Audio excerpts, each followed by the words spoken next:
Continuamos, son las 7 de la mañana con 32 minutos. Compartirles a ustedes que este fin de semana, de manera concreta, el sábado se desarrollaron multitudinarias protestas en los Estados Unidos y también en diferentes partes del mundo en contra del gobierno de Donald Trump. Knocking Day, segunda movilización anti-Donald Trump por allá en los Estados Unidos. Este tema lo analizará esta mañana Jesús Isaac Flores Castillo, internacionalista y especialista en la materia. Jesús Isaac, buen día, ¿qué tal? Hola, Niña, buenos días. Claro, muchas gracias. Gracias por tomarnos la llamada. Cuéntanos cuál es la diferencia o cómo se puede comparar la escala de estas movilizaciones con las anteriores. Bueno, hubo efectivamente protestas anteriores en junio, recordemos en el aniversario del Ejército, que también coincidió con el cumpleaños de Donald Trump. Pero a diferencia de entonces, hace unos meses, con lo que pasó este fin de semana, pues hay razones de más peso pues para movilizar gente y se notó mucho. Hubo un 50% más de afluencia que antes en todas las ciudades grandes y pequeñas, desde la costa este en Washington, en Nueva York, hasta la costa oeste en Los Ángeles, en Seattle, en Portland. Y las razones que hay pues son muchas. Empecemos por el despliegue de la Guardia Nacional en ciudades y estados demócratas, que a pesar de que es completamente legal, pues sí es un abuso de poder que ningún presidente antes había realizado, salvo excepciones contadas, en el caso de los 60 en la cuestión de derechos civiles, cuando Kennedy mandó la Guardia Nacional para garantizar la integración racial, ¿no? Pero esto, además, las redadas de ICE, que han generado pues mucha controversia alrededor del país porque han tomado como rehenes las policías estatales y locales que tienen la obligación en muchos casos de ayudarlas, en otros no, en donde también se han deportado sin querer o arrestado al menos a personas estadounidenses con ciudadanía que pues no pudieron comprobarla en el momento en que los arrestaron, por ejemplo, pero también y sobre todo tenemos el cierre del gobierno, ¿no? Que se mantiene hasta el día de hoy y que es una de las razones por las que muchos trabajadores federales, además de ser despedidos arbitrariamente, pues no tienen ahorita posibilidad de trabajar ni tampoco de un ingreso. Entonces, esta marcha, y como lo hemos visto anteriormente, pues tiene el objetivo de tratar de poner en control y en contexto que Estados Unidos es una república, no una monarquía, y se basa un poco también en la historia, en donde finalmente las 13 colonias en el siglo XVIII se independizaron justamente porque no querían un rey. Y digamos, ejercicio de poder metaconstitucional de Trump, pues hace las veces de un ejecutivo superpoderoso como un rey. ¿Cómo reaccionó el gobierno, por un lado, de Donald Trump? Esa sería una pregunta. Y la otra, ¿qué efectos a largo plazo podrían tener este tipo de movilizaciones? Bueno, la reacción de Trump fue muy, digamos que trató de ignorarlo. Incluso hubo una publicación en redes sociales en donde ponían pues un meme de él con el vicepresidente con coronas, por ejemplo, burlándose del objetivo de las protestas. La misma portavoz de la Casa Blanca dijo que era irrelevante lo que ocurría. Cuando le preguntaron, entiendo que le preguntaron por correo, no de viva voz, pero dijeron que era pues una cuestión pues irrelevante para ellos, a la cual no le han prestado atención.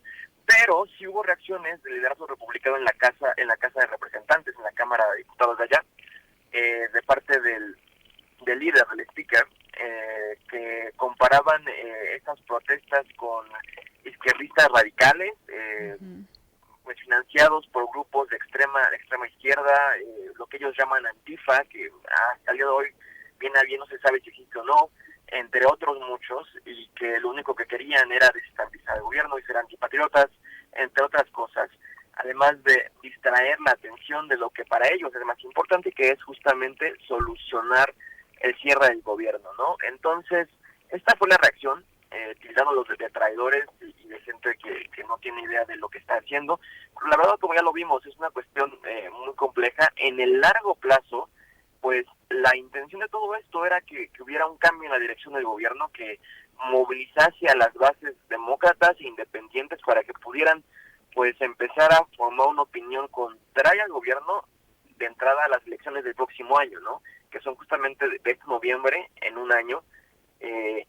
Pero eso también se antoja bastante difícil porque justamente Trump está haciendo, el Partido Republicano en general, Trump en particular, están tratando de cambiar las reglas de la distritación en ciertos estados que los favorecen, de manera que aun cuando haya estos movimientos masivos, no puedan cambiar el equilibrio en la Cámara de Representantes ganando más escaños. Hoy en día la Cámara de Representantes está dominada por republicanos, pero apenas por 2 votos. Los demócratas tienen que ganar esos 4 votos netos para poder tener el control. Entonces, esto se antoja difícil porque ha habido cambios que, si bien son legales, es lo que muchos analistas llaman constitutional hardball, que es básicamente usar las reglas del juego, pero al máximo para poder castigar enemigos y premiar aliados. Entonces, todo este comportamiento se enmarca en las razones de estas protestas y de que no es muy cierto o muy seguro de que finalmente resulten en un cambio en el gobierno de Estados Unidos. Ahora, ¿hubo por ahí algún tipo de incidentes y si consideras que este tipo de protestas podrían escalar a futuro, hacerse aún mucho más grandes o más multitudinarias?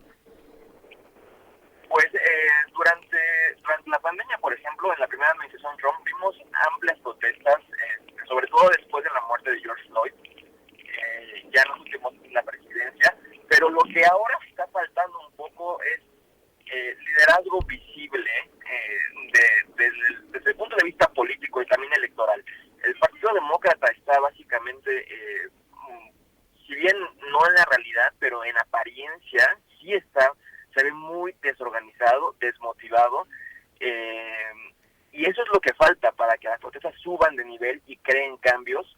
Algo muy importante que hay que mencionar es que todas ellas tienen el principio de no violencia en sus reglas organizativas. Entonces, no esperaríamos que fueran violentas, pero sí que fueran más grandes, que alcanzaran más multitudes, y esto todavía parece no concretarse. Hay una parte del establishment que ha dicho que, por ejemplo, Kamala Harris en una entrevista hace unos meses dijo que lo que ella le sorprendía era la claudicación de los demócratas frente a Trump. Y no nada más de ellos, sino de los empresarios, de los académicos, de los abogados, que finalmente, para no meterse en problemas con el gobierno, que está usando todas las herramientas para castigar a sus críticos, pues mejor no hacen nada. Entonces creo que este factor es el que ha menguado un poco el nivel de las protestas, pero no es poca cosa lo que ocurrió el sábado.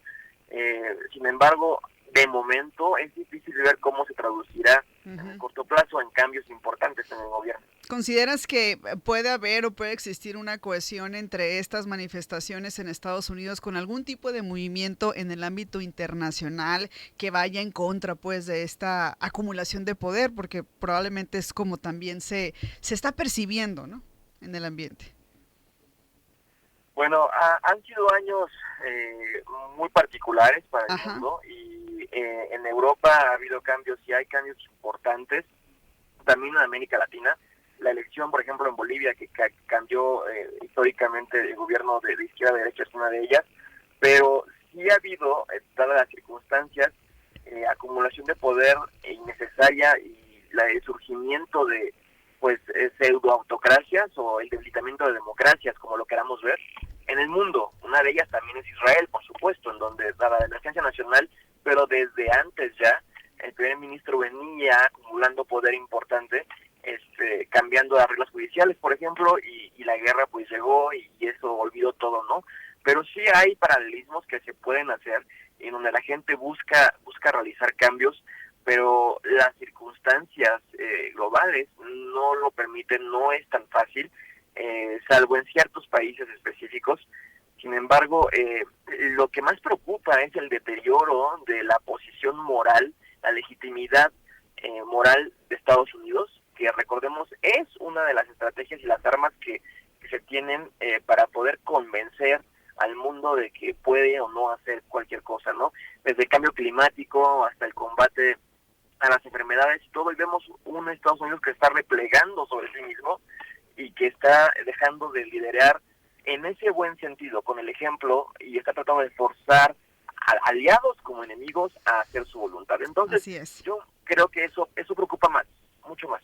Oye, Jesús, a ver, en este ranking de mandatarios, de presidentes, presidentas, ¿cómo anda la popularidad ya con estas manifestaciones que vimos el sábado de Donald Trump? ¿Cómo lo deja parado, pues, en ese sentido? Donald Trump nunca ha sido uno de los presidentes más populares, no ha rebasado el 40% de aprobación neta, ni siquiera en su primer periodo y tampoco en este.